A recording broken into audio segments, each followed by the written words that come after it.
Molt bé, Antonio, explica'ns.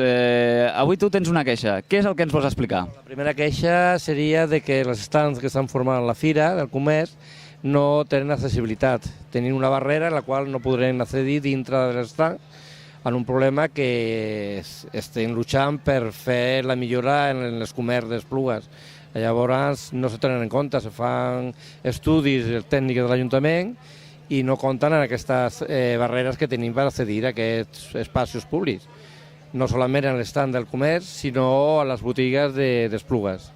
Llavors tenim moltes queixes referent a que l'accessibilitat s'està millorant, però no encara està conscienciat de que la necessitat de nosaltres i de la gent d'Esplugues, perquè hi ha molta gent gran en la qual necessita accessibilitat al comerç, a les farmàcies, als bancs, a les caixes, i no se tenen en compte. Se fan reformes, se fan concessió de permís d'apertura del comerç i no se tenen en compte la normativa que té que complir aquestes botigues que se fan noves. Llavors és un moment que estic de l'associació, movent tot això, fomentar projectes nous d'activitats dintre d'aquí d'Esplugues que siguin per a persones a les quals necessitem que millore tot això que necessitem per a tenir una qualitat de vida. Molt bé, quins són els passos que hauria de seguir la vostra associació perquè no només tingueu més visibilitat, sinó que també no us trobeu amb barreres arquitectòniques com per exemple avui a la Fira Esplugues?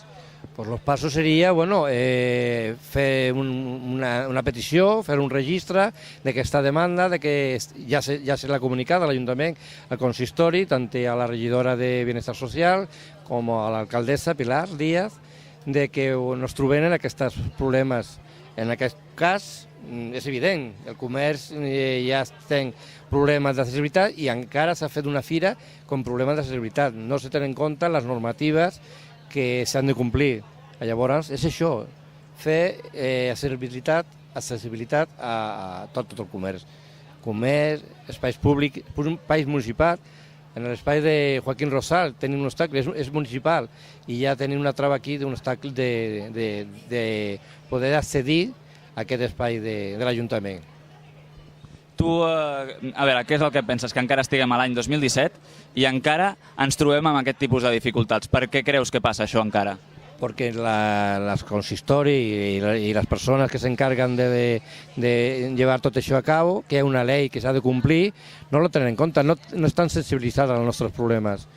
I jo crec que a partir d'ara, i el meu treball i l'associació, és fer veure que aquests espais que tenim con limitació d'accessibilitat puguem accedir i que l'Ajuntament obligui a que se compli la llei.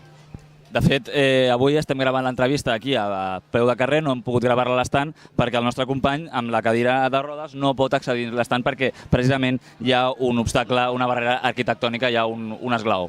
Doncs molt bé, moltes gràcies, un plaer i gràcies per atendre a Teleestudis Esplugues. Molt bé, moltíssimes gràcies i ens veiem.